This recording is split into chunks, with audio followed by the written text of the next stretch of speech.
Luc, chapitre 16. Jésus dit aussi à ses disciples: Un homme riche avait un intendant.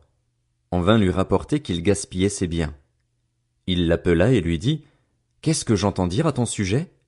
Rends compte de ta gestion, car tu ne pourras plus gérer mes biens. L'intendant se dit en lui-même: Que vais-je faire, puisque mon maître m'enlève la gestion de ses biens?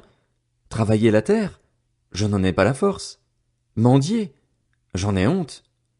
Je sais ce que je ferai pour qu'il y ait des gens qui m'accueillent chez eux quand je serai renvoyé de mon emploi. Il fit venir chacun des débiteurs de son maître et dit au premier: Combien dois-tu à mon maître? Je dois 100 tonneaux d'huile d'olive, répondit-il. Il lui dit: Voici ton reçu, assieds-toi vite et écris 50. Il dit ensuite à un autre: Et toi, combien dois-tu?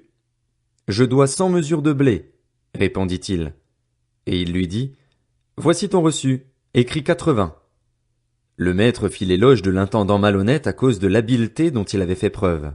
En effet, les enfants de ce monde sont plus habiles vis-à-vis de leur génération que ne le sont les enfants de la lumière.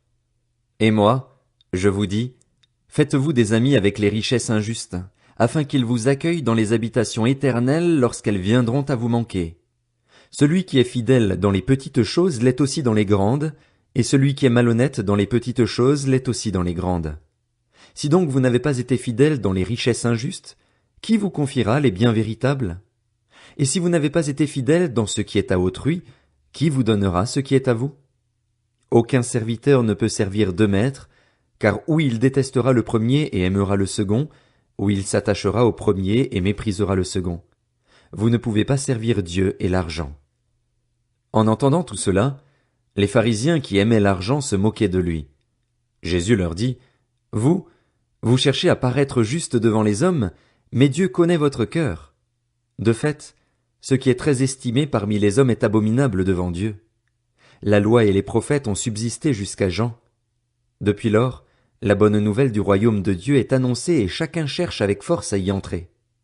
Le ciel et la terre disparaîtront plus facilement que ne tombera un seul trait de lettre de la loi.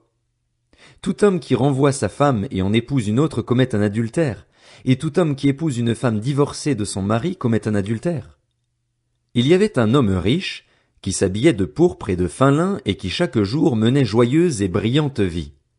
Un pauvre du nom de Lazare était couché devant son portail, couvert d'ulcères. Il aurait bien voulu se rassasier des miettes qui tombaient de la table du riche, cependant même les chiens venaient lécher ses ulcères. Le pauvre mourut et fut porté par les anges auprès d'Abraham. Le riche mourut aussi et fut enterré. Dans le séjour des morts, en proie à une grande souffrance, il leva les yeux et vit de loin Abraham, avec Lazare à ses côtés. Il s'écria: Père Abraham, aie pitié de moi et envoie Lazare pour qu'il trempe le bout de son doigt dans l'eau afin de me rafraîchir la langue, car je souffre cruellement dans cette flamme. Abraham répondit: Mon enfant, souviens-toi que tu as reçu tes biens pendant ta vie et que Lazare a connu les maux pendant la sienne. Maintenant, il est consolé ici et toi, tu souffres. De plus, il y a un grand abîme entre nous et vous, afin que ceux qui voudraient passer d'ici vers vous, ou de chez vous vers nous, ne puissent pas le faire. Le riche dit: Je te prie alors, Père, d'envoyer Lazare chez mon père, car j'ai 5 frères. C'est pour qu'ils les avertissent, afin qu'ils n'aboutissent pas, eux aussi, dans ce lieu de souffrance. Abraham lui répondit: Ils ont Moïse et les prophètes, qu'ils les écoutent. Le riche dit: Non, Père Abraham, mais si quelqu'un vient de chez les morts vers eux, ils changeront d'attitude. Abraham lui dit alors: S'ils n'écoutent pas Moïse et les prophètes, ils ne se laisseront pas persuader, même si quelqu'un ressuscite.